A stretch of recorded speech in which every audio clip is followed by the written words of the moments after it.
Like that pile of laundry in the corner of the room, death is something we're all going to have to face eventually. As a result, the end of life has been met throughout the ages with elaborate cultural practices and religious rites, all of which reveal a lot about living. So, today we're unveiling some fascinating death rituals from throughout history. But before we get started, be sure to subscribe to the Weird History channel. After that, leave a comment and let us know what other cultural rituals you would like to hear about. Okay, we've been dying to do this one. In anticipation of the mummification process, elite members of the Ivadoy people of the Philippines imbibed large amounts of salt water before death, likely to empty their bowels and dehydrate them. Speaking of bowel emptying, Ivadoy mummies show signs of anal evisceration, which does not sound like the most relaxing final journey one could take. After the person's demise, their body was often set in a seated position to help with drainage, and may have even been placed over a fire to dry out. At some point, tobacco smoke was blown into the corpses' mouths, and then they were set in the sun to dry. The whole process could take up to 1 year. It's sort of like canning your own vegetables. It takes a lot of work and a whole lot of patience, but nothing beats that homemade feeling, whether tomatoes or bowel-evacuated mummies. Yummy!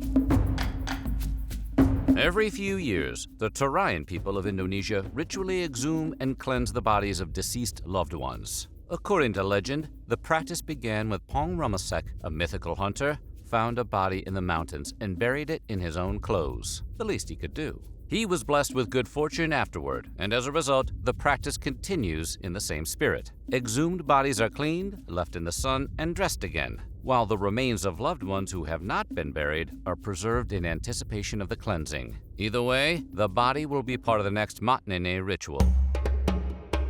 Because the Buddhist tradition holds that a body is nothing more than a vessel, there's no need to preserve human remains. You might as well just drag the carcasses into the mountains and let the birds pick away at them. And that's exactly what they do. As part of the preparation for the non-burial, the body is cleansed and broken down into parts. Bones and flesh are separated. The former are crushed and the latter is diced, like you're making carrots for a fussy baby. These pieces are then transported to the mountaintop during the early morning hours. Westerners call it sky burial, but Buddhists call it giving alms to the birds. It's not clear when sky burials originated, but they may be more than 10,000 years old. Maybe funeral homes will start offering it as a budget-friendly option. The mummification of an ancient Egyptian started with the removal of the person's internal organs. Priests, trained as embalmers, extracted the brain via the nostrils, while they cut the abdominal cavity open at the side. The body was then emptied of pretty much everything but the heart. It was sort of like playing Operation, if the goal of the game were slightly different. The heart remained in place because Egyptians believed it was the locus of intelligence and of a person's actual being. The stomach, lungs, liver, and intestines weren't the locus of anything. Those underachievers. So they were thrown in some jars and buried separately. Murhat was the goddess of truth, justice, and order, and it was believed the gods Anubis and Thoth would weigh a person's heart against Murhat's feather to determine the quality of a person's life deeds in order for them to proceed to the afterlife. It all gives an entirely new meaning to the idea of watching your weight. Smoke 'em if you got 'em, especially if you're one of the Anga of Papua New Guinea, who smoke the bodies of their dead. Although it's been technically illegal since 1975, the Anga prepare the bodies of the dead by scraping the corpse with rough plant matter, then placing it in a hut for at least 30 days. A smoky fire burns in the hut, while bamboo tubes drain the body of its fluid.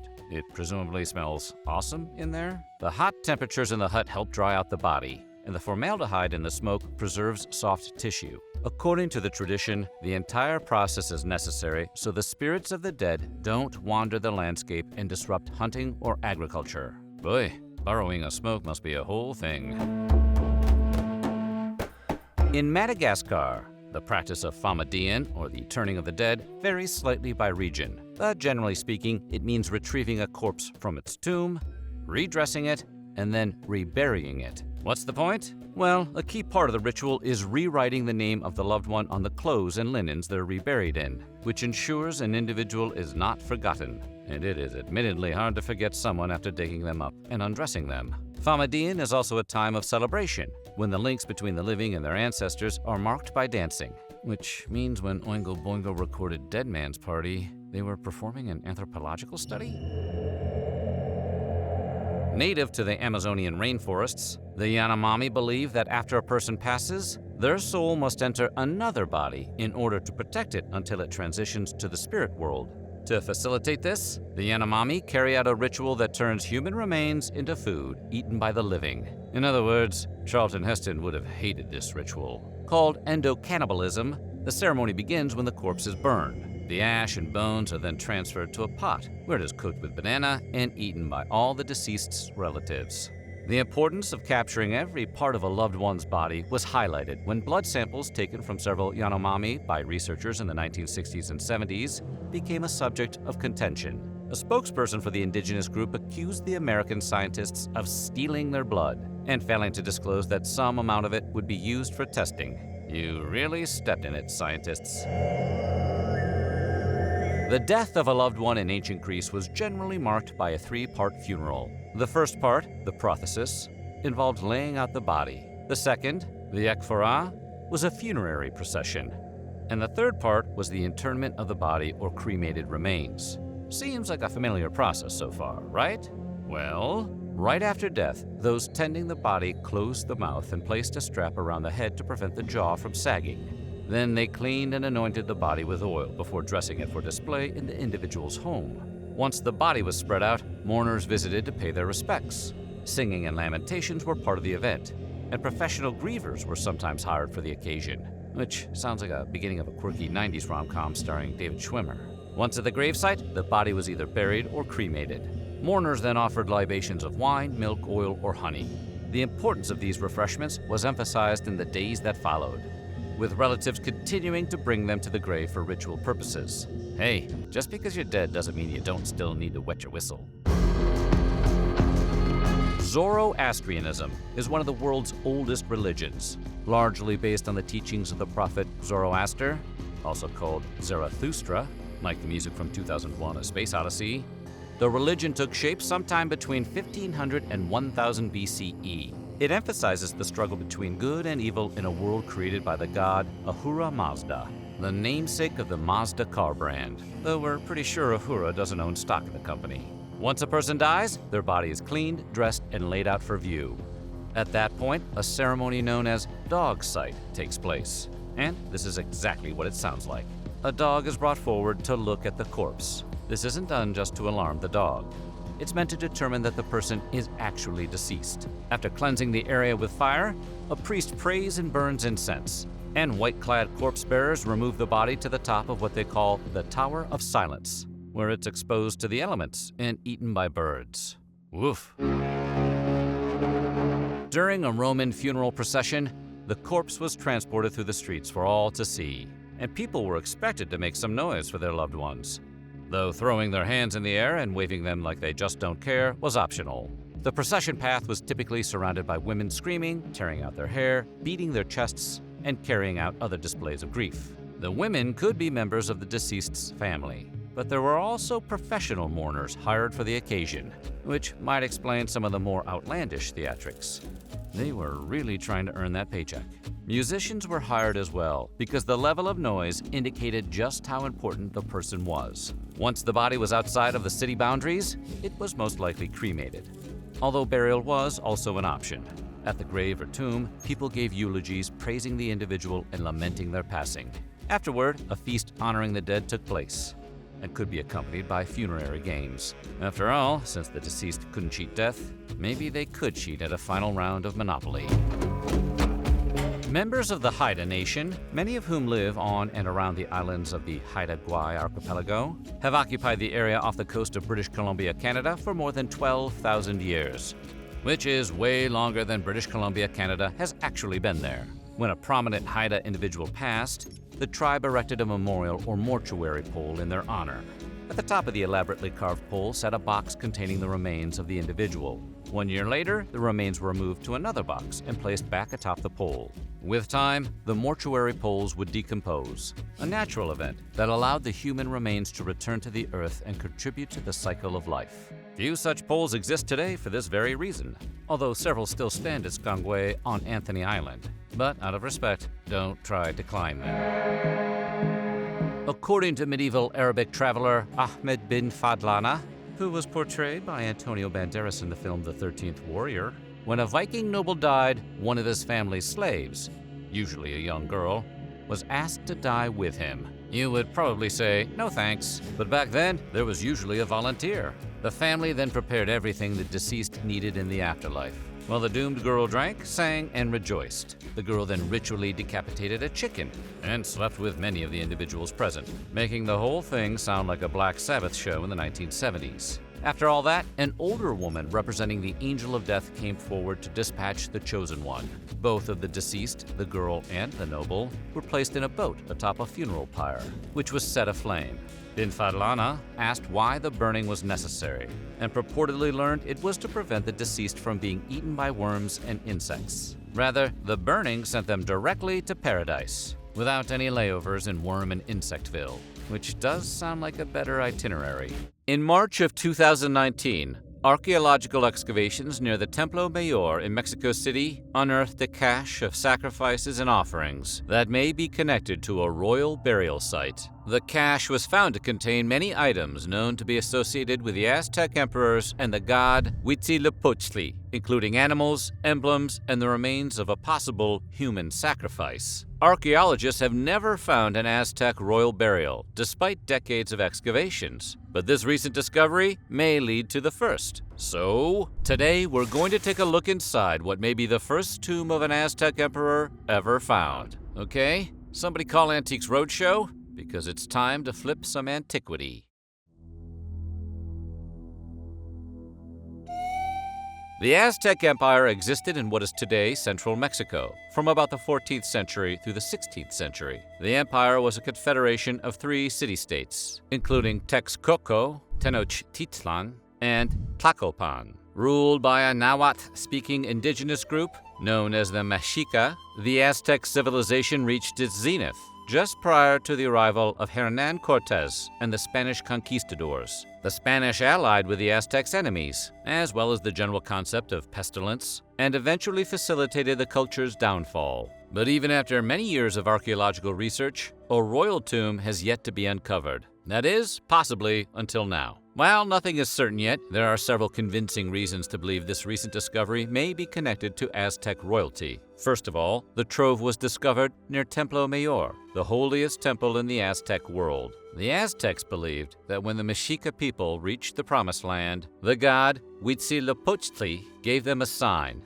Specifically, an eagle with a snake in its mouth perched on a nopal cactus. That's a pretty bitchin' sign, one that demands to be airbrushed on a van. Templo Mayor, according to tradition, was built on the exact spot where they saw that sign. Located in the capital city of Tenochtitlan, which is today Mexico City, Templo Mayor has also been described in historical accounts as the resting place of the Aztec kings. So you wouldn't expect to find the tomb of a commoner or even a respected soldier here. This is for the biggest of the bigwigs. Another clue is derived from a combination of Spanish post-conquest histories, which describe the cremation and burial of 3 emperors from 1469 to 1502 CE at the Templo Mayor. A nearby monolith bearing an image of the goddess of the earth and an inscription dated 1502 has led archaeologists to theorize that the offerings they uncovered were for the Emperor Huitzilopochtli, who ruled from 1486 to 1502 CE. Huitzilopochtli, whose name means water thorny, was the son of a princess and the 8th ruler of the empire. He ascended to power in 1486 after the death of his brother Tzoc'tin, who was also an emperor. Huitzilopochtli was a great military leader who began his reign by suppressing a violent rebellion before going on a conquering spree that doubled the size of the empire. You have to respect that kind of efficiency. His exploits included campaigns that stretched from the Pacific coast of Mexico down to what is today Guatemala. However, despite his great success, his life was short. Huitzilopochtli died in 1502, after which he was succeeded by his nephew, Montezuma II. While archaeologists suspect the tomb may belong to a Huitzotl, only part of the cache has been excavated thus far, and more testing is necessary to obtain details on the sacrifices. However, the presence of this trove and the items found in it suggests the emperor's remains may be discovered later in the excavation. What items, you ask? Time to play What's in Your Purse with a dead Aztec king.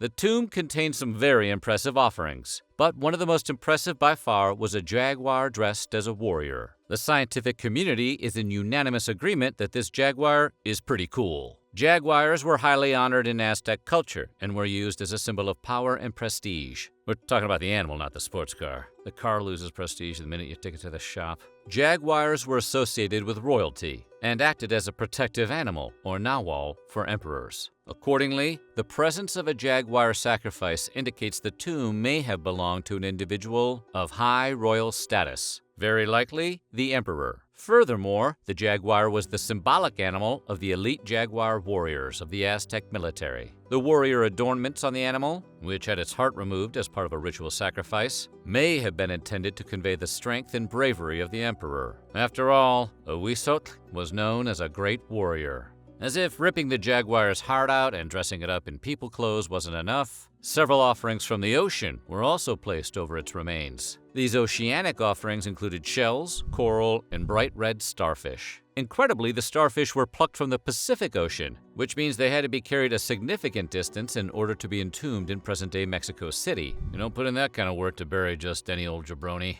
That's an emperor perk. Furthermore, archaeologists theorize that the marine offerings may be connected to representations of Huitzilopochtli, found in the tomb, as the sun god had to travel through the underworld every night as part of the sun's journey. Another animal offering was found alongside the jaguar, a roseate spoonbill, a flamingo-like pink bird that held symbolic significance in Aztec culture. The spoonbill, like many other offerings found in the tomb, was commonly associated with warriors and rulers, and it was included to represent spirits in their descent to the underworld. In other archaeological sites, roseate spoonbill feathers have been found adorning other items of combat or royalty, including Montezuma II's headdress. In addition to being an indicator of royalty, the presence of the same fancy bird found alongside his nephew's royal headgear is another strong piece of evidence that the burial site belongs to a Huitzotl.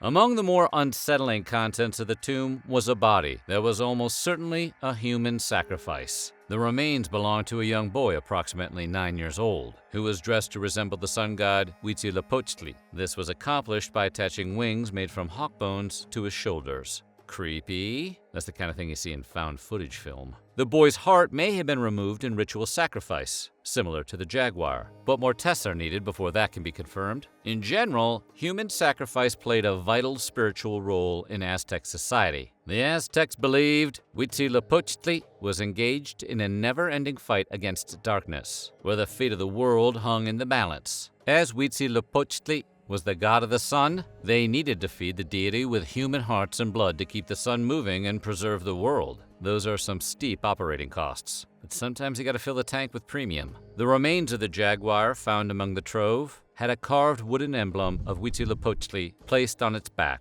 and another of these wooden discs was placed with the remains of the sacrificed boy. Huitzilopochtli was frequently associated with warriors and rulers. His repeated representation among the findings ties in with the overwhelming emphasis on warriors and royalty in the tomb. As the blood-fueled warrior god who fought against the darkness, he was the intended beneficiary of the jaguar and human sacrifices. Much like the jaguar was covered in offerings from the sea, a jade bead necklace was placed on the boy's remains. The jade was brought from the area around present-day Honduras, a distance of over 1,000 miles. At the time the Spaniards arrived in Mesoamerica, jade was a highly prized substance in Aztec society. As a symbol of life and purity, jade was reserved for gods and royalty.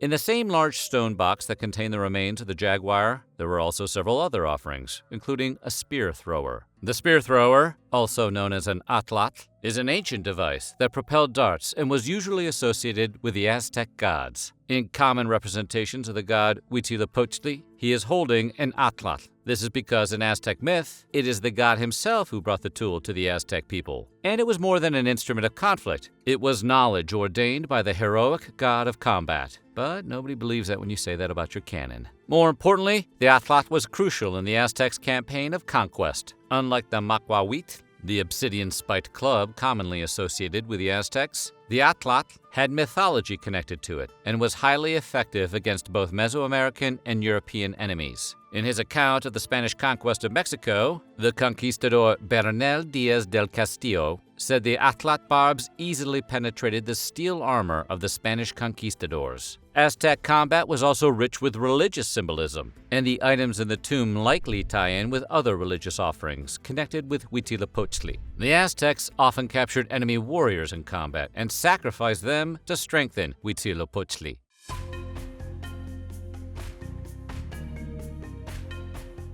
A separate stone box discovered at the tomb contained smaller items of symbolic importance, including a trove of 21 elaborate flint knives. The flint knives were decorated with mother-of-pearl and various gemstones, and had handles sculpted to resemble warriors. Flint knives like these, known as tecpatl, were used in Aztec religious ceremonies. Aztec priests would wield the tecpatl to cut open the chests of sacrificial victims so that their hearts could be removed and fed to the gods. The tecpatl was also a lunar symbol associated with agricultural events. The offering of flint knives and miniature weapons was accompanied by another emblem of Huitzilopochtli, made from mother-of-pearl, further emphasizing the tomb's connection to the sun god. Huitzilopochtli was tremendously powerful in the Aztec pantheon. Most of the Aztec creation myths revolve around him, and he was the patron deity of the Aztec capital, Tenochtitlan. According to the legend, he avenged his mother's slaying by defeating his 400 siblings and dispersing them into the sky as the moon and stars. Sounds like Succession with a much bigger cast, like Lost, or the entire roster of the WWE. Another stone box discovered at the tomb contained a layer of bars made from copal, a resin Aztec priests burned like incense during ritual ceremonies. The Aztecs considered copal and other resins to be the blood of trees. Copal, which was sacred to the Maya as well, was also used in makeup, jewelry making, dentistry, and as an adhesive. The Spanish friar Bernardino de Sahagún, for example, recorded that the Aztecs would use the copal to glue gems to their teeth, which gave the Aztecs a several hundred-year head start on Lil Wayne. For the rural people who had been conquered by the Aztecs, copal was considered an acceptable tribute. Records from the era suggest that the resin was wrapped in corn husks and carried to Tenochtitlan in baskets every 80 days. Copal's importance to the Aztecs, as well as its association with their gods, convinced Catholic authorities to forbid its use in Mass. This meant that Catholics would spend the next couple of centuries importing frankincense from Europe. In fact, it wouldn't be until the 1800s that religious authorities would allow any Mesoamerican incense to be used in Catholic services. However, its importance to Mesoamerican culture endured, and even today, copal is used in Mexican celebrations on the Day of the Dead. Living in ancient Greece and Rome wasn't as glamorous as the myths and legends would have us believe. A lack of central plumbing, bacteria-laden water supplies, and insufficient medical knowledge led to high mortality rates throughout antiquity and beyond. Today, heart disease, cancer, and old age are the leading causes of death. But back then, things were a little different. With a life expectancy of only 20 to 33 years, it's no surprise life was a bit uncertain during ancient times. So, today we're looking at the most common causes of death in ancient Greece and Rome. Movies about Greek and Roman times tend to focus on men having heroic adventures or gladiators being pitted against all odds in battle. But the reality of death in the ancient world affected women and children the most. The biggest killer of them all? Having a kid. Yeah, not only a killer to your social life, but also your life. Poor sanitation and a lack of knowledge about microorganisms often led to high infant mortality rates in ancient Greece and Rome. Medical practices were centered on having an experienced midwife, medicinal herbs, and making offerings or prayers to the gods. Very little written evidence regarding childbirth death rates survives from the period. Researchers estimate death rates from Greece and Rome at being comparable to those of 18th century rural England, where maternal mortality rates hovered around 2.5%. Unfortunately, surviving birth didn't necessarily guarantee a long life ahead.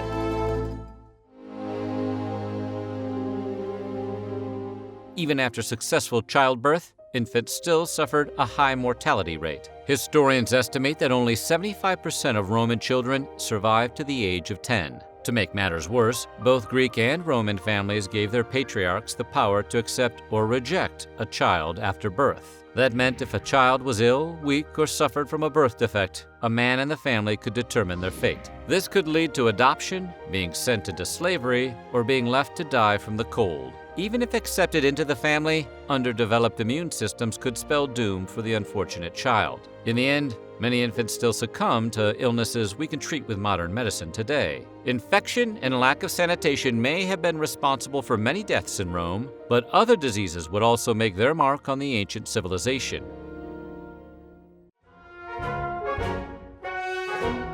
Ample historic evidence suggests malaria may have been one of the deadliest killers in ancient Rome, especially during those long, hot summer months. Characterized by high fevers, shaking, chills, and a flu-like illness, malaria is a deadly and debilitating disease. It's transmitted by infected mosquitoes, who have a tendency to linger around stagnant water sources. Unfortunately, the Romans didn't understand the relationship between standing water, mosquitoes, and the deadly disease. Due to marshy conditions surrounding the city, several malaria epidemics broke out that helped contribute to the decimation of the city. By the start of the Dark Ages, Rome went from a bustling city to a small town surrounded by swampland.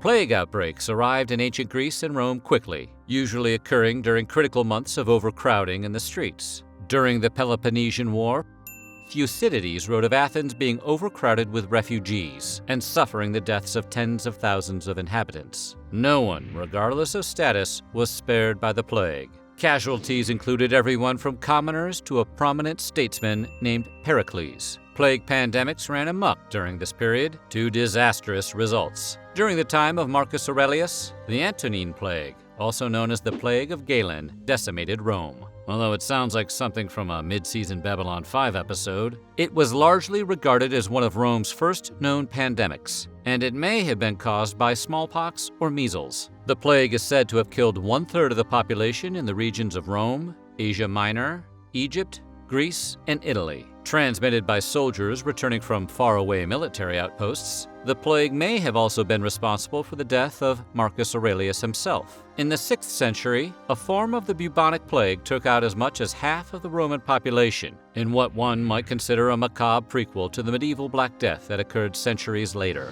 But plagues weren't the only diseases plaguing the ancient Romans.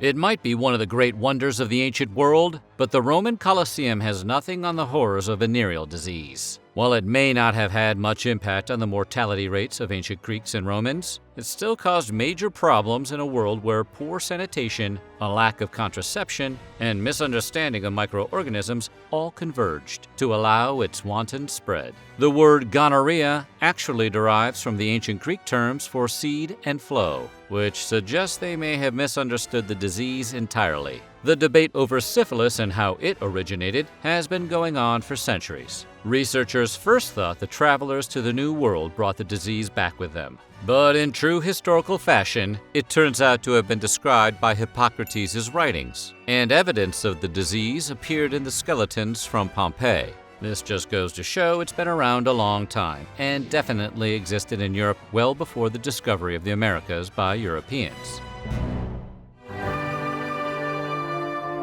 Just like every game of Oregon Trail you've ever played, the likelihood of someone getting cholera or dysentery was pretty high. Due to its size, density, and social structure, ancient Rome was an ideal breeding ground for infectious diseases. One of them, the bacterial nightmare known as cholera, was closely tied to life and death in Rome. so much so that its name is derived from the Latin phrase bilious disease. While cholera is commonly spread through contaminated drinking water, ancient Rome provided ample other opportunities for the disease to thrive. The poor lacked a freshwater supply, and much like today, poor hygiene habits abounded in public toilets everywhere. Shared public baths, located conveniently adjacent to those same shared public toilets, certainly didn't help. As for the toilets themselves, they were basically just dark rooms with a bunch of holes in the ground. Just like today's big box stores, they didn't have any dividers, lacked cleanliness, and didn't have any toilet paper. Instead, the population used a shared tool called a xylospongium, which was basically just a sponge on a stick. After a thorough cleaning, the xylospongium was cleaned in water with salt and vinegar, which ended up facilitating the spread of bacteria-borne disease. Of course, if it wasn't disease taking someone out, a battle might do it instead.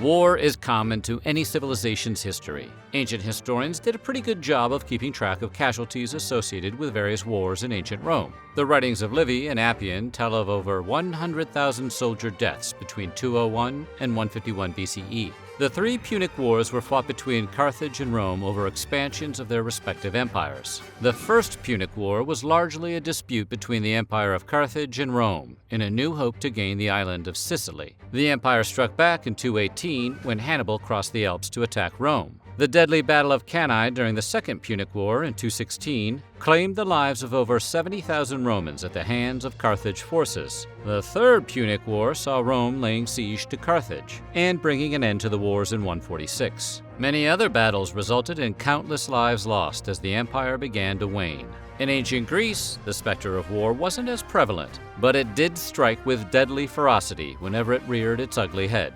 Wars between city-states like Athens and Sparta rocked the ancient world. Other invasions took their toll as well. When the Persian Empire invaded Greece, it significantly affected male mortality rates and caused trouble throughout the land.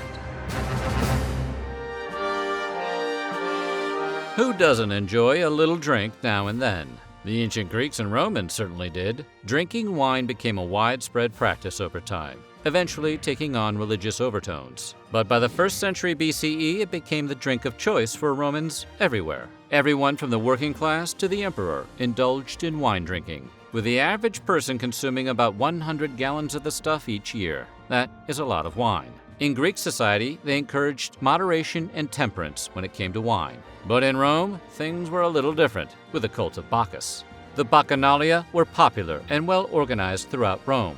As a ritualistic, covert practice, it involved drunken depravity, promiscuity, aggression, and even death. The government attempted to outlaw and suppress such practices, banning and putting the Bacchanalia under the Senate's control in 186 BCE.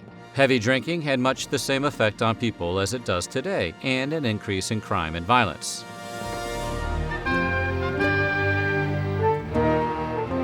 If there was one thing that was prevalent in ancient Rome, it was crime and violence. Wars were often brutal enough, but entertainment often involved displays of violence and bloodshed through the infamous Colosseum. Society was also divided by class, race, and religion, making conflict inevitable. Robbery, street crime, alcohol-related aggression, and assault were common and often deadly. Perhaps the most devastating killer of ancient Greeks and Romans is one villain we're still battling today: cancer. The word actually originated from the work of the Greek physician Hippocrates. When he noticed ulcers and non-ulcer-forming lesions, he described them as karkinos and karkinoma. In Greek, these words refer to crabs. Hippocrates thought crabs resembled tumors due to their finger-like projections. The Roman physician Celsus translated these Greek terms to cancer, which was the Latin word for crab. The Greek physician Galen used the word onkos to describe the swelling, which later became the basis of the word oncologist, currently used to describe modern cancer specialists. Etymology aside, cancer was just as deadly and pervasive during ancient times as it is now. It was often diagnosed and described, but evidence suggests it wasn't nearly as common as it is today. This is probably because people didn't live as long, but it could also be due to the lack of carcinogens in the air that the industrial age would eventually bring. But that's a story for another time. Abraham Lincoln was possibly America's greatest president. After being assassinated at Ford's Theater on April 15, 1865, Abraham Lincoln became one of the first celebrities in American history to be embalmed. You would think Lincoln's body would be treated with respect after that fateful day. In a way, he was. But in another way, the treatment of Lincoln's body changed everything about funerals in the U.S. forever. Today, we're going to take a look at how Abraham Lincoln's assassination created the multi-billion-dollar American death industry. Okay, now, thank you for coming, and if you would like to pay your respects, please watch this explainer video. Prior to the Civil War, Americans had relatively simple ways of dealing with the dead. They would wash them, dress them up in something nice, and light some candles around the body in the hopes of hiding the stench. After that, friends, relatives, and jaded ex-lovers might stop over to say goodbye one last time. Then, once it was at the cemetery, the casket, which was usually a simple wooden box, would be lowered into the earth. People would say some nice things, and for the most part, that was it. A person's journey on this earth was over. No fuss, no muss. Now, let's go have some potato salad at the wake. Given that there were Americans on both sides of the conflict, the Civil War was by far the bloodiest confrontation the country had ever seen. That meant there was suddenly a huge number of the unliving laying about. Of course, the lifeless decompose quickly, so most soldiers were just abandoned on the battlefields to decompose. That was acceptable for many folks, but not everyone wanted to return to the earth in whatever random spot they fell. Embalming was invented in Europe in the 1830s, and by the time the Civil War kicked off, it had made its way to America. Some of these newly minted embalmers would approach soldiers who were about to go into battle and offer their services, if they might need them. While you have to respect the hustle, you probably won't be too surprised to hear that the military considered this bad for morale and ended the practice. But soldiers weren't the only people who could choose to be embalmed. Many families, especially rich northern ones, often paid to have their loved ones returned to them. In order to make the long journey without rotting, the fallen soldiers had to be embalmed. It is estimated that 40,000 out of the 600,000 fallen soldiers went through the embalming process. As the demand for embalming grew, more and more men, and given the time period, it was basically only men, got involved. However, as with nearly every profession, not every embalmer was on the up and up. Families were so desperate to get their loved ones back home to be buried that some embalmers started price gouging. The military offered generous bounties for the embalmed, $30 for a soldier and $80 for an officer, which translates to roughly $900 to $2,500 modern dollars. That being the case, it wasn't unusual to see embalmers literally fighting for fallen soldiers after the battles were done raging. And I thought Black Friday sales were bad. It eventually got so bad that the War Department had to issue General Order No. 39, which stated that anyone who wanted to interact with those soldiers had to have a special license. It also set the price for embalming services. Unfortunately, this wasn't decreed until March of 1865, when the war was almost over.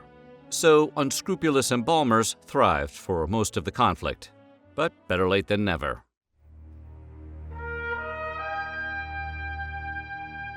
President Lincoln would have been familiar with embalming by the time it was his turn to undergo the process. In fact, the very first casualty of the Civil War was actually embalmed. His name was Colonel Elmer Ephraim Ellsworth, and he was a friend of Lincoln's.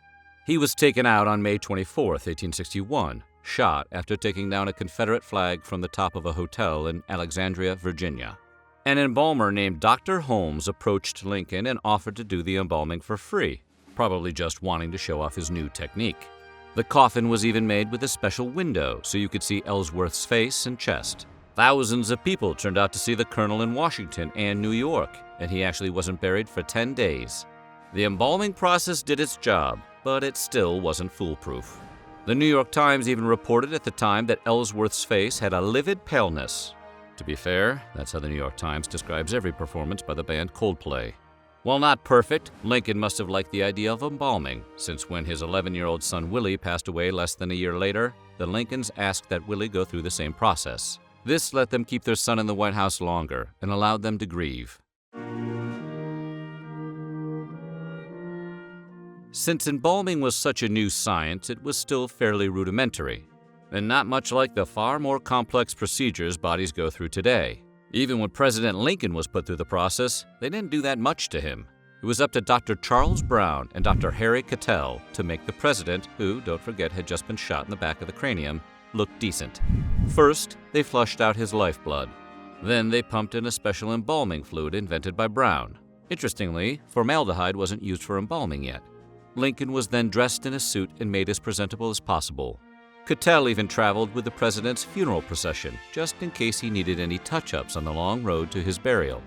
Making sure Lincoln remained dignified was a top priority. Lincoln was so beloved by the American people that Edwin Stanton, the Secretary of War, decided people would certainly want to see him one last time and pay their respects. Prior to embalming, Lincoln would have succumbed to the elements only after a few days. But going through the process meant he could be taken through a huge swatch of the country on a tour that lasted for weeks. Lincoln was put on a train to kick off the farewell tour. It traveled over 1,600 miles, stopped in 7 states, and made appearances in 180 cities and towns. The idea was to recreate in reverse the trip Lincoln made to get from Illinois to Washington, D.C. when he was elected president. At every major city, Lincoln was actually removed from the train and laid in state in whatever important building was available. The ambitious plan put an enormous strain on the new embalming. Eventually, the strain became too much. Even with today's fancier techniques, anybody would be hard-pressed to make it through what Lincoln's was subjected to. Traveling thousands of miles is strenuous enough for the living, but Lincoln also went through many bumpy carriage journeys and was exposed to the elements for hours at a time. Keep in mind, there was also no refrigeration anywhere. Even with the attendant embalmer around to fix him up, Lincoln started to break down. By the time he made it to Manhattan, the president's face people saw was no longer a dignified Lincoln, but rather a ghastly shadow. Discoloration set in, and according to contemporary reports, he appeared wan and shrunken. Still, without the embalming, it would have been much, much worse. The New York Times said that as long as you hadn't actually known Lincoln when he was alive, then you would have been happy with how he looked. Even with the deterioration problems, Lincoln was still the most well-preserved person many people had ever seen. It was likely pretty mind-blowing for most folks to know that he had been gone for days but was still pretty well preserved. People put a lot of effort into getting a glimpse of the president. They waited in line for hours in all weather just to be able to see Lincoln and pay their final respects. Some even went around more than once, and many ex-slaves came to see the man. Although some might have been there out of a morbid curiosity, everyone seemed to take away at least one thing. When it came to the great beyond, embalming was the way of the future. The First Lady had already suffered a lot in life, having lost 2 of her sons when they were still children. After her husband's assassination, she was so grief-stricken she couldn't leave her bed. She didn't even sit up for 5 days. She was able to ask for her husband to be embalmed, but that was about it. Edwin Stanton, the Secretary of War, took over planning the funeral. He even overruled Mary Todd Lincoln when she asked that her husband be taken back to Illinois by the most direct route possible. So instead of personal mourning, the outpouring at Lincoln's death became public. While Mary thought her husband would have found this unseemly, historians still debate over what Lincoln himself actually would have thought. During his life, Lincoln believed in people having access to their politicians, so to many, it stands to reason that he would have felt the same in death. While the Civil War might have started the idea, once that conflict was over and embalming wasn't needed as much anymore, it could very well have disappeared. But Lincoln changed everything. With millions of people suddenly aware of embalming, the funeral industry underwent a revolution, and embalming only continued to grow in popularity. It became almost a trend at first. If embalming was good enough for the president, it was good enough for your family members. No more lying around for a day or two surrounded by candles to mask the smell. Now your loved ones could last longer, and bigger events could be held to commemorate them. Funerals became more ornate, and wakes even more popular.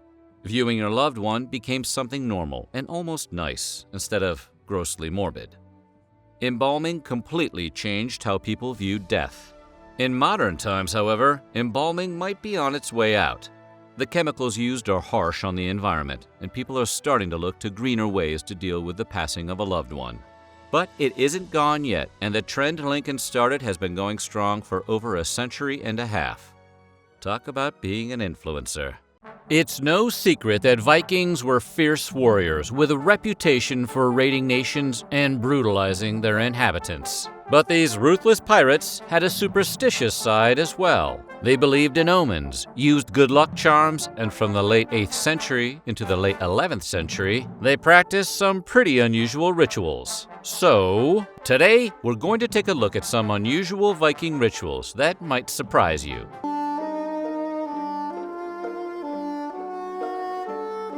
Like most people of their era, Viking warriors were pretty superstitious, and so they often practiced magic battle rituals. These rituals entailed a number of practices. First, they would look for and interpret any possible omens and respond appropriately to each one. Then, they would be sure to mark every one of their weapons that would be taken into battle with enchanting symbols. The symbols represented strength, luck, and courage. Finally, they would make battle sacrifices, which had to be strong animals such as boars, stallions, or bulls. It's hard to say how much these steps actually helped in battle, but they probably couldn't have hurt, so it's easy to see why they bothered.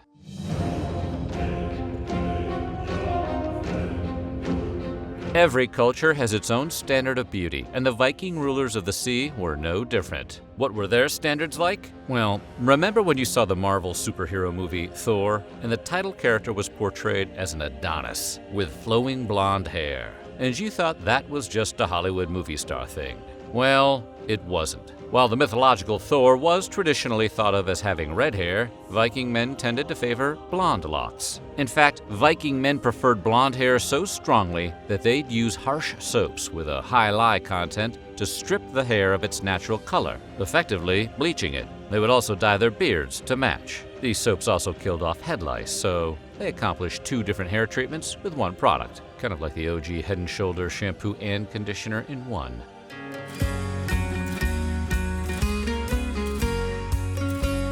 Yule was a pagan winter festival that was traditionally observed by Germanic cultures. Modern academics believe it to be connected to the stories of the god Odin, the folkloric myth of the Wild Hunt, and the Anglo-Saxon event known as Modronit. When the Germanic pagans became Christians, the Yule celebration was Christianized as well. In fact, the Yule celebration included many customs now widely recognizable as elements of Christmas celebrations, like the familiar Yule log, wreaths, mistletoe, and the Yule tree, which is a forerunner of the Christmas tree. Another element of Yule, which wasn't adapted into a Christmas tradition, was human sacrifice. Every 9th year during the Yule celebration, it was customary for Swedish kings to sacrifice men at the Temple of Uppsala. 9 heads would be offered to the gods, with the bodies hanging out in the temple's sacred grove. This would go on for 9 days, totaling 81 sacrifices that would be accompanied by feasts and Yule festivities. That story would make an interesting Christmas carol.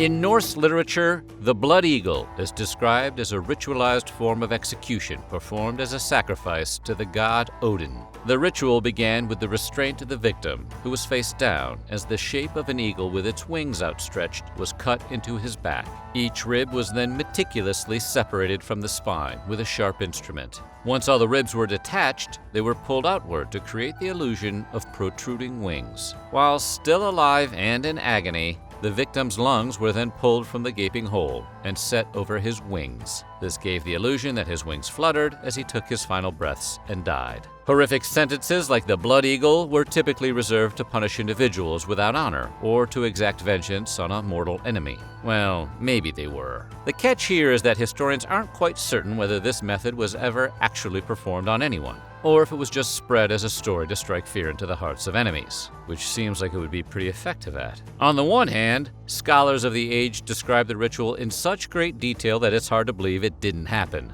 But on the other hand, there's no unambiguous historical evidence that anything like the blood eagle ever really happened.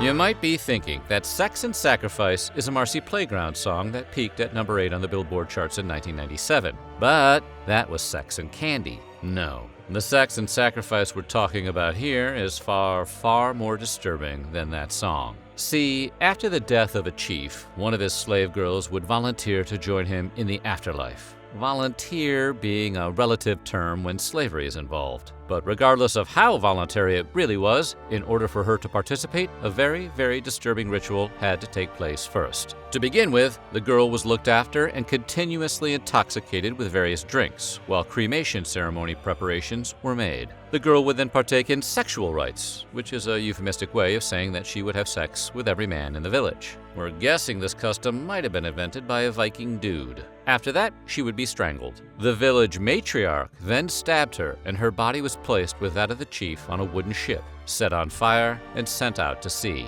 This ensured that she would serve her master forever in the afterlife. As disturbing as that sounds to modern ears, the sexual rites embodied the Viking way of transforming the chieftain's life force.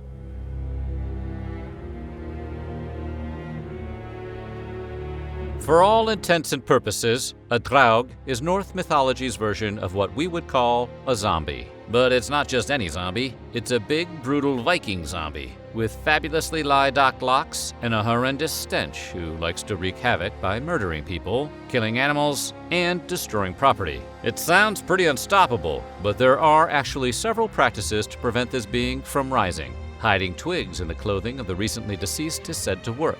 Placing an open pair of scissors on their chest or driving needles through the bottom of their feet ward off draugs as well. There were also ways to try and disorient the creature, which included lifting and lowering the coffin in 3 different directions and making sure the body's big toes were tied together. Sounds like cheap insurance against giant zombies.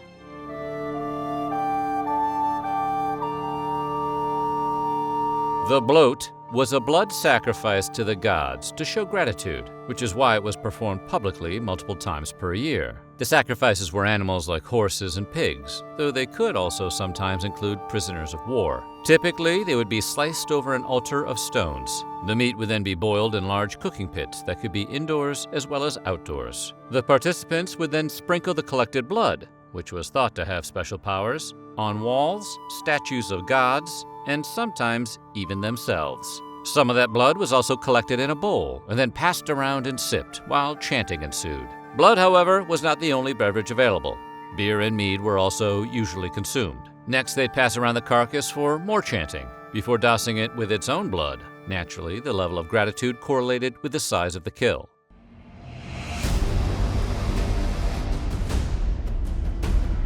Berserkers were warrior shamans who were said to fight in a trance-like fury, but they had to undergo a symbolic death and rebirth to unlock their powers. To achieve this, they were put in dangerous situations in the wild and were expected to live as their totem animal would in the wilderness. Whether bear or wolf, they'd have to hunt and raid nearby towns as a beast would. They purposely stripped themselves of all humanity and morals to become barbaric on a physical and emotional level. They went berserk as beasts did on the battlefield, with no fear nor armor. Reports hold that these warriors would foam at the mouth, howl like animals, and even gnaw at the edges of their iron shields. Some of the sagas even held that berserkers had shape-shifting power that allowed them to literally change into bear form. One such shapeshifter is the legendary Bodvar Bjarki, a character from the saga of Hrolf Kraki, which dates to at least the 14th century. According to the saga, men saw that a great bear went before King Hrolf's men,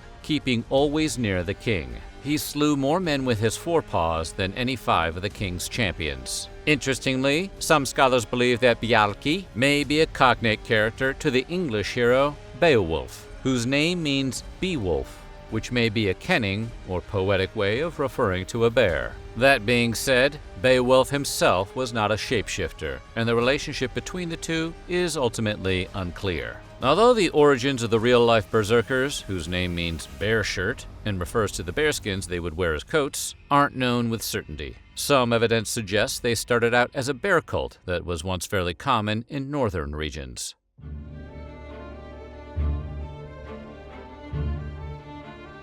As viewers who saw our video on Viking hygiene might recall, some recent findings suggest Vikings practiced decorative tooth modifications. About 24 skeletal remains from the Viking era have been discovered, with horizontal grooves purposely filed into the surfaces of the front teeth. No one knows exactly what the purposes of those grooves were. One theory holds that they may have indicated victories against opponents, like notches in a gun. An alternative theory suggests that the filings were meant to intimidate their enemies. It just made the guy look scary as hell. Also unknown is what tools the Vikings used to make the cuts in their chompers. Slightly more certain is that the cutting was done by a skilled practitioner, and individuals then probably used various dyes to color in the grooves.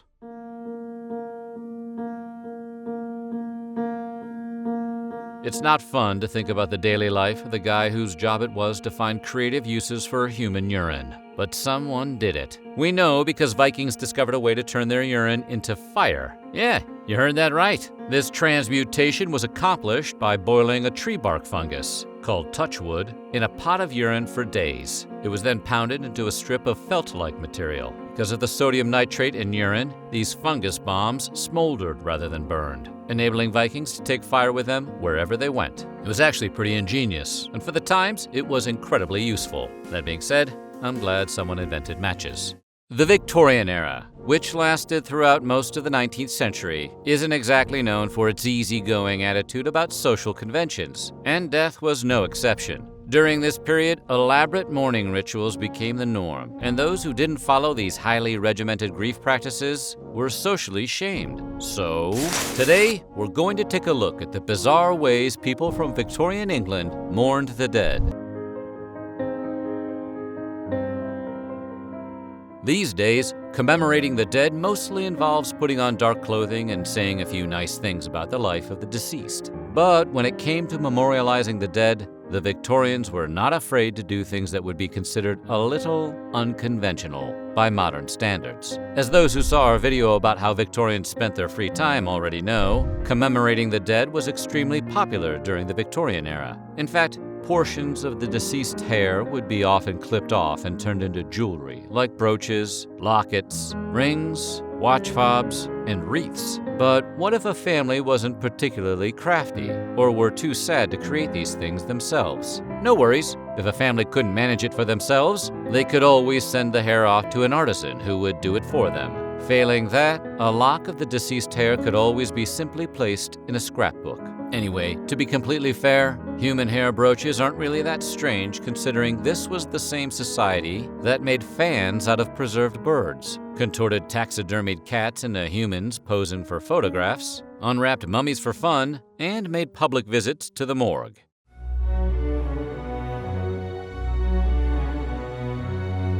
In modern times, we're accustomed to receiving fancy invitations to events like weddings and sweet 16s. But the Victorians took the use of stationery to a whole other level. That is, they would often send out fancy funeral invitations to close friends and members of the family. Just like today, death notices and obituaries were published in newspapers during the Victorian era. But it would be near impossible to know whether all the right people would see the death notice or read the obits on the right day. This was especially so for those loved ones who lived out of town and might not even get the same newspaper. The funeral invitations were typically written on black-bordered stationery and sent in matching envelopes. At one point, people even petitioned the United States Postal Service to create a special mourning stamp just for these purposes. Stamps were usually printed in bright, cheerful colors and didn't exactly seem appropriate for the occasion.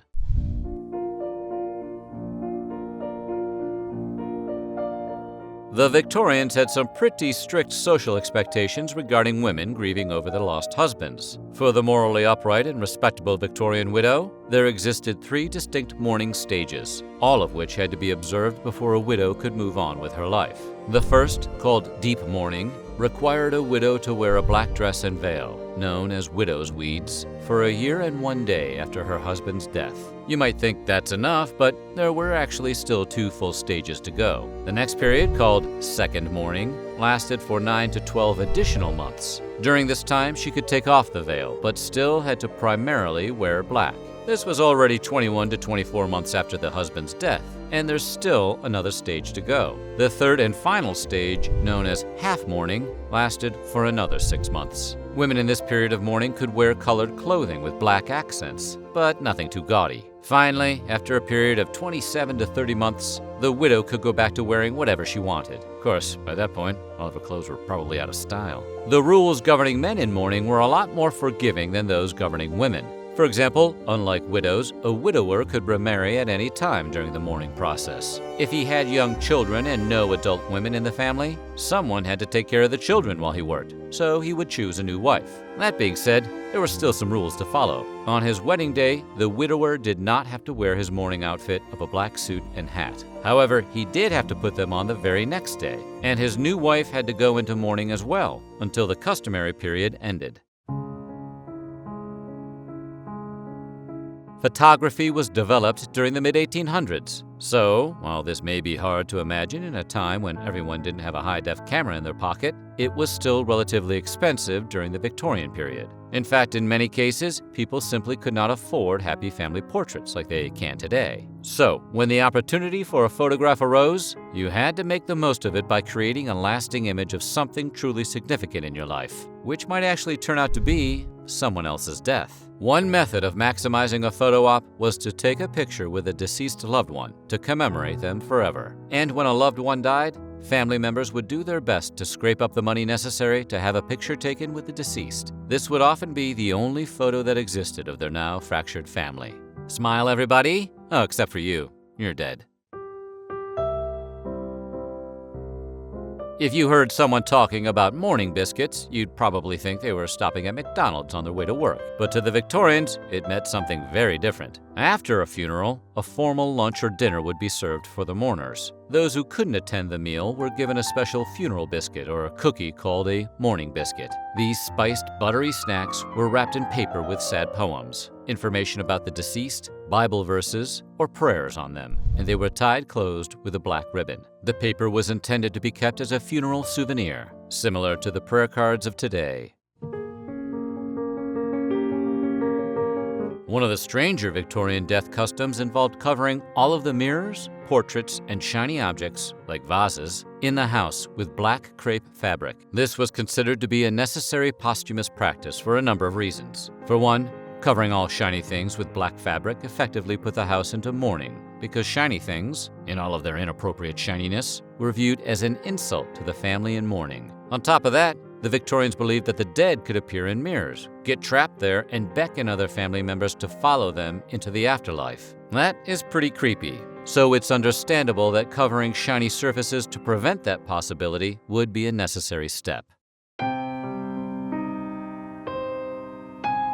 The Victorians had some pretty seriously over-the-top mourning traditions, but tear vials, or lacrimatories, from the word lachrymose, might take the cake.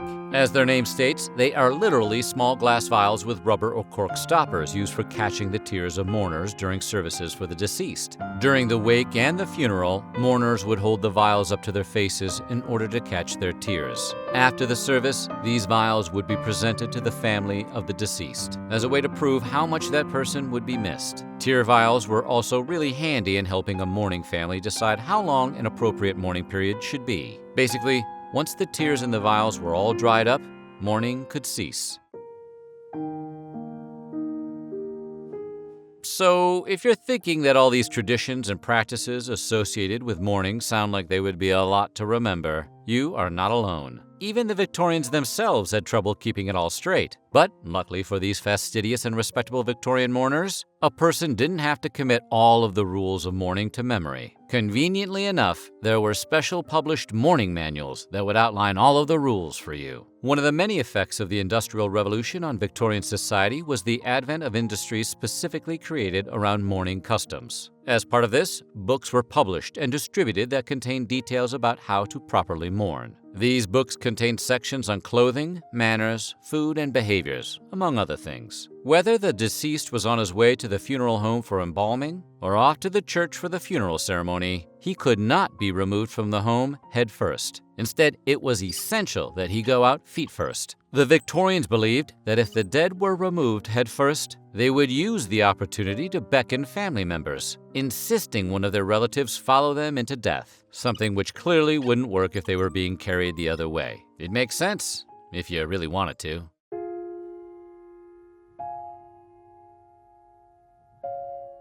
Although funeral homes did exist during the Victorian period, they weren't the one-stop shopping death service parlors that exist today. In fact, they were mainly just places where a body was embalmed. Services weren't held in them. Instead, the deceased body was placed in a casket and then displayed in the parlor of his or her home. Friends, neighbors, and relatives would visit to say goodbye and to comfort grieving loved ones. And some combination of people would be with the body, holding vigil 24 hours a day, 7 days a week, until it was interred. Embalming had been around for centuries, but, Egyptian mummies notwithstanding, truly effective modern embalming had not yet been perfected by the Victorian era. In fact, they were still using arsenic as a preservative at that point.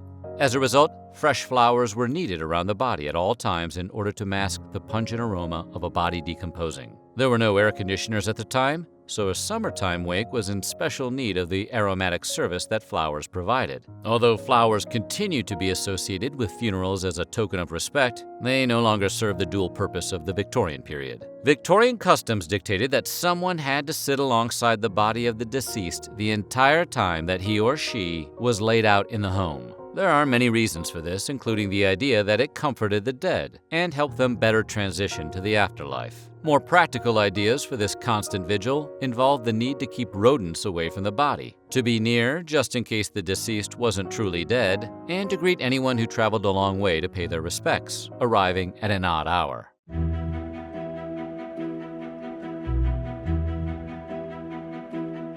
Mourning rituals weren't just for adults to follow. Children had to wear mourning clothing and follow a certain set of behaviors as well. If the child was under the age of 12, he or she could wear regular clothing, but had to include a black armband during the winter months, or a gray one during the spring and summer, as well as matching clothing accents. As for children over the age of 12, they wore standard mourning clothing that was the same as the adults.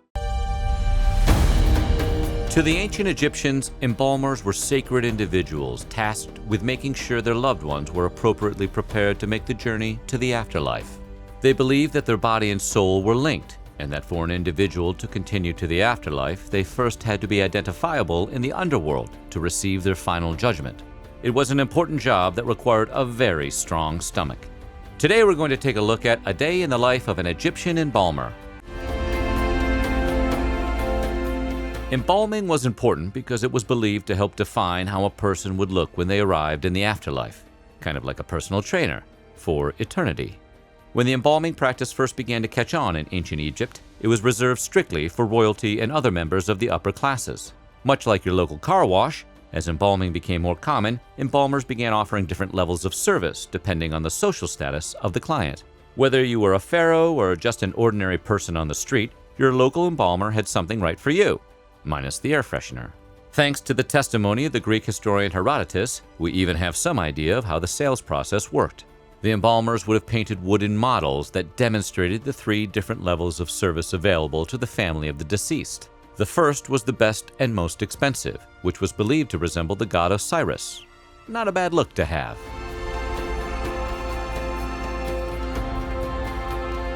We know the ancient Egyptians called the structure where the embalming took place the good house, and the workshop itself the pure place. Historians and archaeologists had long believed that this good house was a tent or other temporary structure. It was erected near the prospective internment site, away from populated areas that might be bothered by the stench. However, an archaeological find at the Saqqara necropolis showed something slightly different. The dig uncovered an embalmer's workshop, which, as predicted, was adjacent to a communal internment site, but the structure was more permanent than had been previously imagined. Thanks once again to Herodotus, we know quite a bit about the process of embalming. Embalming would start by cleaning the body and removing the innards. Then the body would be covered in a salt called natron and left that way for 70 days. After the 70 days, the person would be washed and rolled in bands of fine linen, which were glued together with gum. It sounds pretty convincing, but archaeological discoveries and the works of other ancient writers make it clear that Herodotus left out a few steps. Similarly, a stela from the 6th century BC alludes to the process only taking 42 days, so we can assume there was some variability in how these things were done.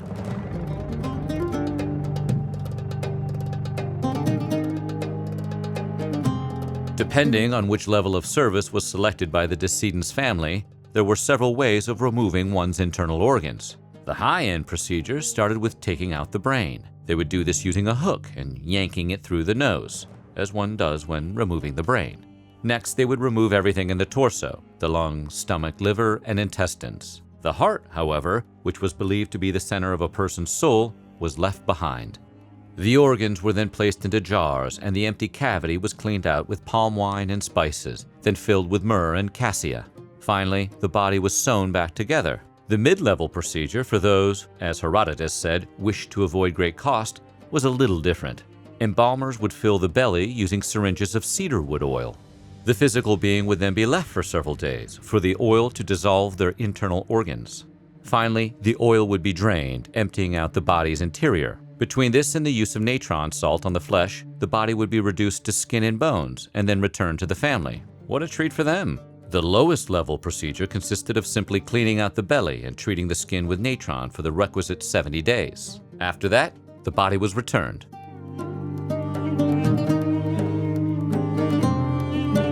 While the exact process of mummifying changed over the centuries, cleaning, drying, and purifying the body always remained fundamental. Water was used to wash the anatomy, and it was mixed with natron that would eat away the skin. The solution was efficient, but not terribly healthy for the embalmers themselves, since natron was known to be hard on the lungs, eyes, and of course, skin. Natron is a naturally occurring mineral salt made from sodium carbonate. Its purpose was to dehydrate the body, though archaeology shows that embalmers would also use regular salt and sometimes even sand for this purpose. After removal of the organs, the body would be covered in natron and then placed on a table. The table would be tilted so any fluid would drain and be collected in a container. The process was witnessed and recorded in the 1st century BC by the Greek historian Diodorus Siculus. He said the embalmer would reach his hand through an incision in the thoracic cavity and remove anything except the kidneys and heart. At the same time, another embalmer would clean every single piece of viscera by rinsing it with palm wine and fragrant water. After that, the carcass would be anointed with cedar oil. Diodorus didn't record exactly how much of these substances were used, but archaeologists at Saqqara have found labeled measuring cups that give us some idea of the amounts involved. Frankincense and myrrh are famous in the Nativity story, but they're also known for being among the fragrances that Egyptian embalmers would use to treat mummies. The ultimate point of the treatment, which could also utilize cinnamon, cassia, and other scented woods and fragrant oils, was to give the body a smell that would please the gods. It's also likely that the treatment made the process far more tolerable for the embalmers themselves. This part of the embalming was so important that it was repeated several times over the course of the process. The first time would be directly after the removal of the brain, when a mixture of wax, scented oil, and resin would be poured into the skull to preserve its shape. Later, the body would be massaged with juniper oil, beeswax, wine, spices, and milk. Finally, the body would be covered in oil from shoulders to feet during a ceremony known as the opening of the mouth, when the mouth would be reopened so the individual could eat in the afterlife. The condition of the mummy would determine how an individual looked in the afterlife, and it was important to be recognizable in the afterlife. Therefore, it was important that embalmers be able to ensure an embalmed person would resemble its pre-dehydrated appearance. To do this, the workers would wait until the hide was sufficiently dried out and then remove the natron. It was then cleaned and its cavities would be stuffed with sawdust, linen, and sand. Scented oils and resins might also be included in the stuffing. This was all a bit of an art form, and it wasn't always done well. For example, Queen Henataway of the 19th dynasty was so overstuffed her body was out of proportion and her cheeks literally burst. Similarly, those mummified could be easily damaged if not correctly handled. A set of ancient instructions cautioned workers to beware of turning the body upside down onto its abdomen or face, warning, "The body is filled with medicinal materials, and the gods which are within the abdomen might be displaced from their position." Thanks to Hollywood movies, the popular image of the Egyptian mummy is of a body carefully wrapped in strips of linen. According to Herodotus, the most expensive form of embalming came with such a wrapping, which would be applied after the body had been drying for 70 days. The cranium and limbs were typically wrapped first, and the material would be applied in layers so as to preserve the shape of the body. However, second and third tier embalmings did not include the professional wrapping. The mummy would be returned to its family after being dried, and the family would have to do the wrapping themselves. Royalty was typically wrapped in high-quality textiles, but the most common material used for mummy wrapping was linen. Second and third tier bodies were likely to be wrapped in their own garments or leftover household items. Mummies were often wrapped with amulets that bore sacred symbols which were associated with specific gods, like Osiris. Royal mummies were often decorated with jewels and precious metals. Once wrapped, the body would be dipped in resin, at which point paint, burial masks, and inscriptions could be added.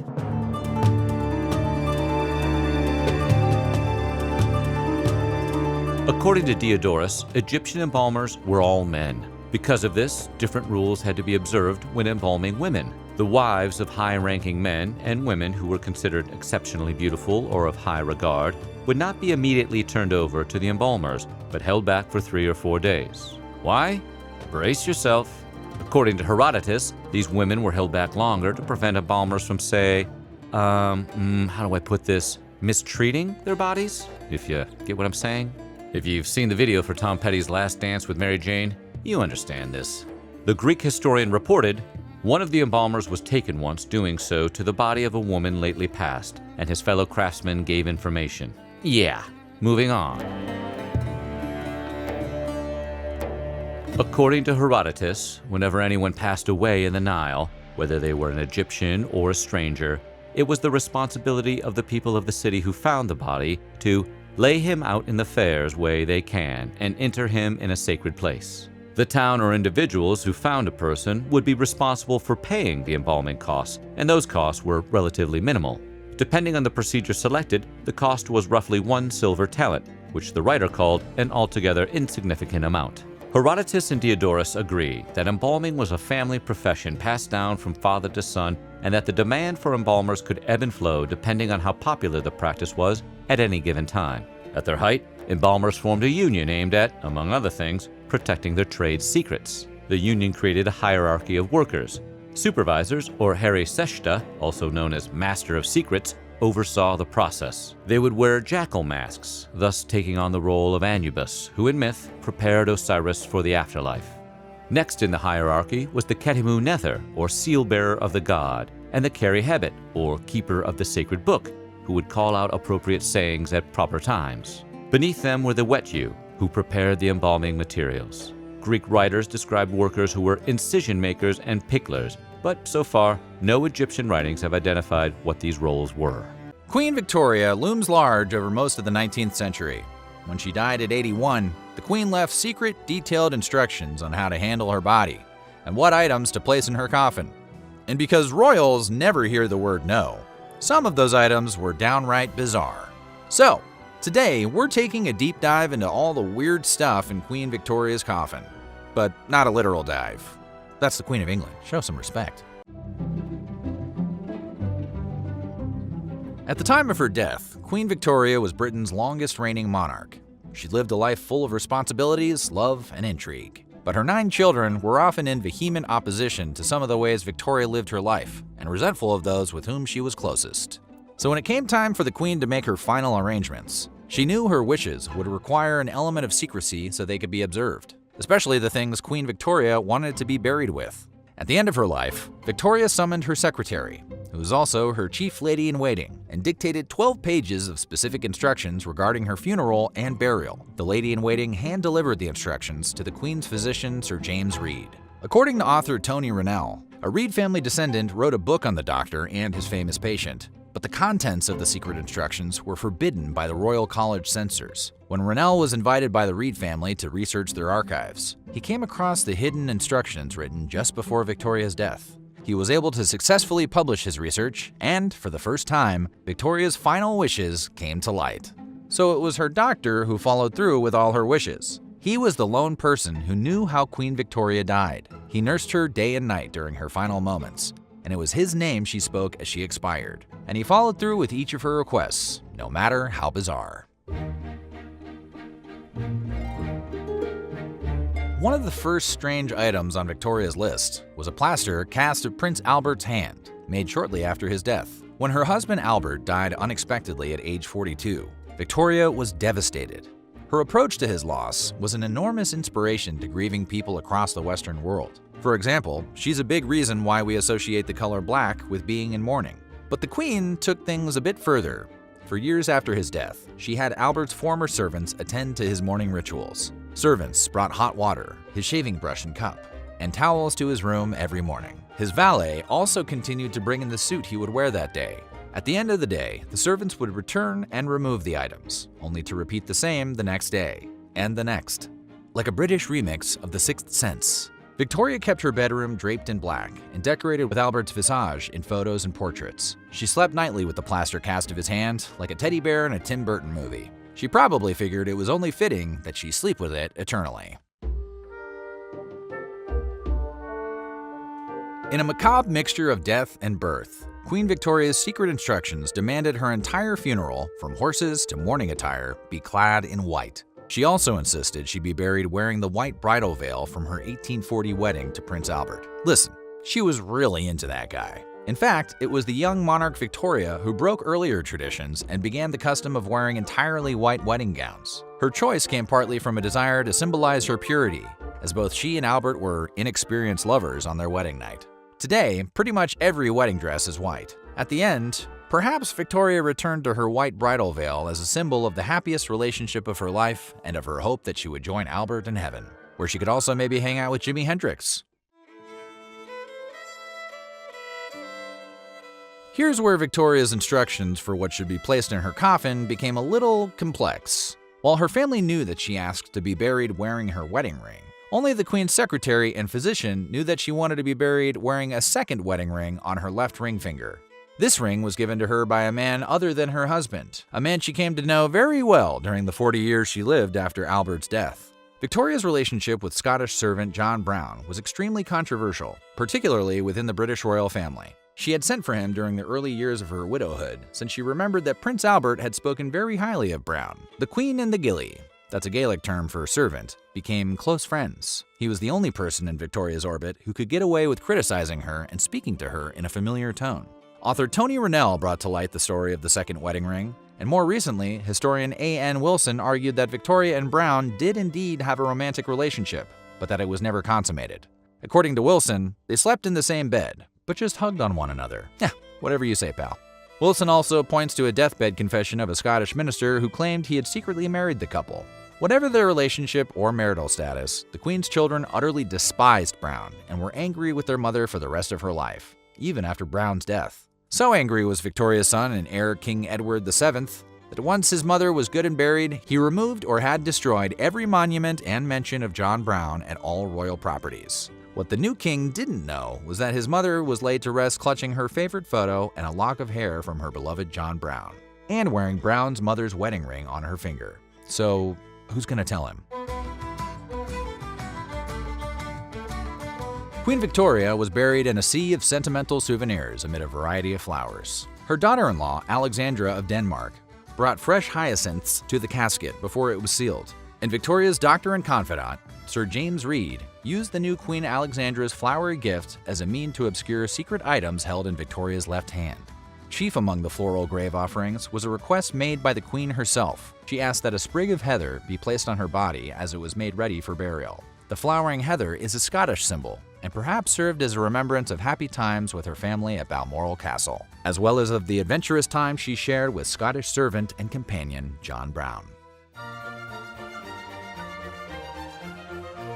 Queen Victoria was laid to rest in the ornate mausoleum she had built years earlier to house her beloved Albert's remains. At his death, she ordered a life-size sculpture of Albert in repose, his head inclining towards a sculpture of his wife, which was placed atop his sarcophagus. Her own matching statue was put in storage to be displayed upon her own death. Victoria in marble repose appears just as she imagined herself even at the end, young and in love. Like that Bryan Adams song.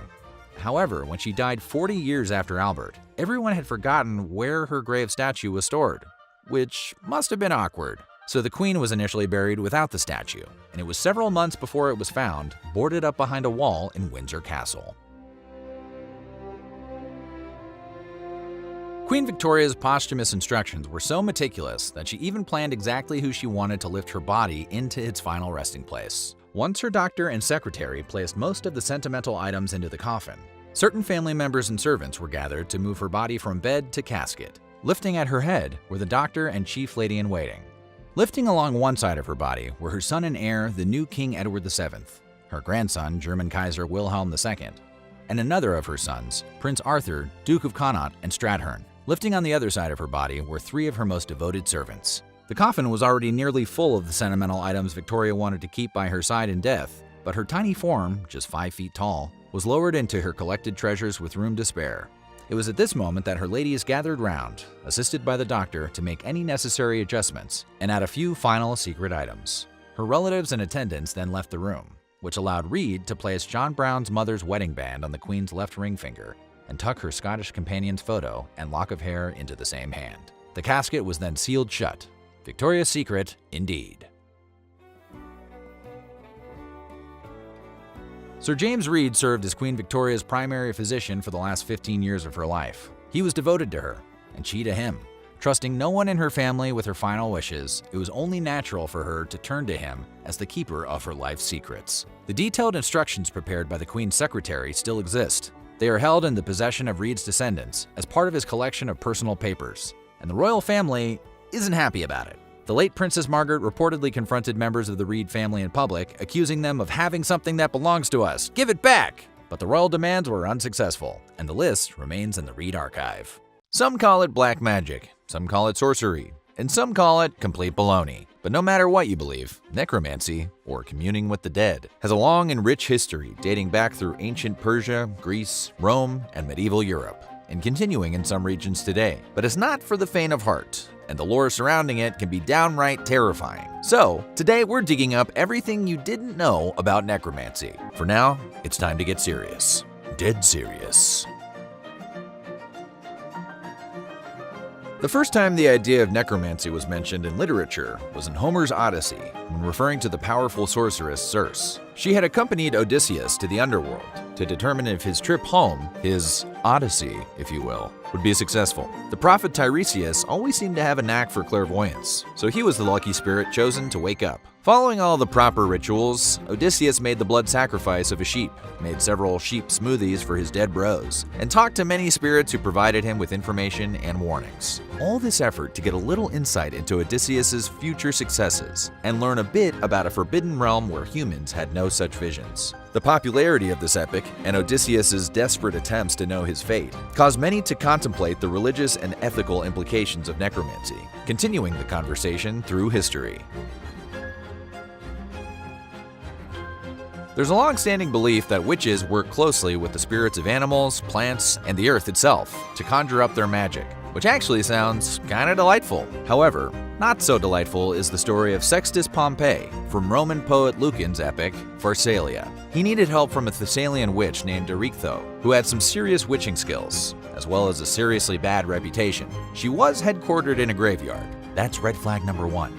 But Sextus was desperate to know the outcome of the Civil War before it happened, and recruited the witch to chat with the dead and get some answers. They wandered a battlefield looking for a corpse with intact lungs for speaking, and brought it to a cave to begin the ritual. The corpse did speak, but had nothing but bad news for Sextus, who had a bleak civil war on the horizon that he most definitely would not survive. However, since knowing is half the battle, Sextus was satisfied with knowing his fate, and set off to complete the other half of the battle, the actual battling. But you don't need to be a necromancer to know the rest of the story ended badly for them. You just need to read the rest of the story. If you're in attendance of a necromantic ritual, understand that the show will be mundane, grotesque, and extremely elaborate, like a hot dog eating contest. You'll find all the accoutrements typically associated with summoning the dead. Talismans, magic circles, candles, strange-looking symbols, and even magic wands. With the fun stuff out of the way, the necromancer must choose a way to call the deceased from the other side, typically in a melancholy place like a graveyard or ruins. Necromancers may try wearing the clothing of the deceased and sitting for days on end without moving to call them back. Or, for a more speedy ghoul revival, mutilation of the corpse usually got the job done, sort of like throwing rocks at a beehive. As for the actual summoning, folklore says the whole thing was contingent on the deceased kicking the bucket within a year of the summoning. Any longer, and the physical body could not be raised, leaving a ghost as the only option. And those guys tend to stick around long past their invitation. Author Robert Masello laid down some ground rules about how a typical necromancy ritual went for best results. When the body was removed from the coffin and laid out, its head had to point east toward the rising sun. To promote conjuration, a small dish of burning wine, mastic, and sweet oil was placed by the right hand. You could also dip 2 of the corpse's fingers into the warm liquid to play a fun little prank on the undead. Naturally, the rituals and incantations varied from culture to culture, but they all share the common details of commanding a spirit to answer the demands of the living. If all went according to plan, the dead body would rise and start answering the questions of the necromancer. The reward for that information was the body's future peace, either getting buried or burned to prevent being reanimated again. So maybe think about getting a coffin with a lock. Using rituals to get information from the dead is part of just about every culture in the world. But what exactly did the dead know? Is it strictly metaphysical knowledge? Or can they help you Biff Tannen your way through DraftKings? Well, that's been a hot-button question for centuries. Roman poet Ovid described in the Metamorphoses that the afterlife was basically a giant underworld flea market where the dead exchanged news and gossip. However, different concepts of life after death presented by other religions were more sinister. Necromancy is generally considered a controversial form of the already controversial black magic. However, many clerics in the Middle Ages studied and practiced a bit of the fancy-mancy on the DL. They sincerely believed that necromancy could help them achieve many personal and spiritual feats, and believed their clerical training would help them perform these rituals correctly. Their purposes for playing God ranged from mundane issues like finding missing items, even though we could all use some help finding our damn phones sometimes, to slightly more important endeavors, like identifying culprits in crimes, or even predicting the future. As far as the Christians were concerned, bringing back non-living spirits was a big-time no-no. Even though their most prominent religious symbol is a man who was raised from the dead, Christians say that anyone else attempting to bring the dead back to life was going against God's authority. In medieval times, the world believed that God was required anytime one wanted to summon the dead. So any Tom, Dick, or Merlin attempting to do the deed must therefore be utilizing evil spirits to get the job done. Even though technically speaking, praying to deceased saints and departed loved ones could be described as a magical practice of contacting the dead. The best time to perform necromancy is the stroke of midnight, and if that middle of the night happens to have wind, rain, and lightning, it's like a siren's call for the spirits who show themselves more readily in stormy weather. Practices vary as you move through cultures, but the majority of rituals involve an atmosphere of deep contemplation and morbidity, utilizing dim torchlight to just barely illuminate the scene. If the pre-risen dead were located in a graveyard, magic circles were drawn around the grave, and powerful plants like hemlock, mandrake, and opium were burned. All these little touches created the perfect ambiance for a dead body to yeet itself from the grave and start doing the bidding of the living. You can still find necromancy hanging around today. However, modern practices of necromancy believe more that the dead can guide the living into a realm of understanding, rather than the dead-raising antics of yesteryear. One example comes from the Afro-Brazilian religion Quimbanda, which claims there are several kinds of spirits you could be dealing with, all with different strengths to be called on. There's a group of female spirits called Pombagiras, and a group of male spirits called Exus, all of which could be called upon to assist with specific tasks. So if you have a problem in your life and don't know the right kind of ghost to call, contact your local practitioner of Quimbanda. They'll get you sorted. Modern necromancers have a few new tricks of the trade they utilize to get the answers they need. They throw bones, but not in a way a crapshooter would. This practice involves tossing some literal bones and reading the future based on their placement. They can also work with the energy of the dead, the contemporary version of reanimating someone while avoiding all the brutality involved with desecrating a burial site. While the online necromancy community is booming, the ancient ritual of raising the dead has all but passed away itself. Today, there are plenty of people who will tell you they can speak to the dead, but for some reason, most of them are on television. So, what do you think? Would you ever try to contact the deceased? Let us know in the comments below, and while you're at it, check out some of these other videos from our weird history.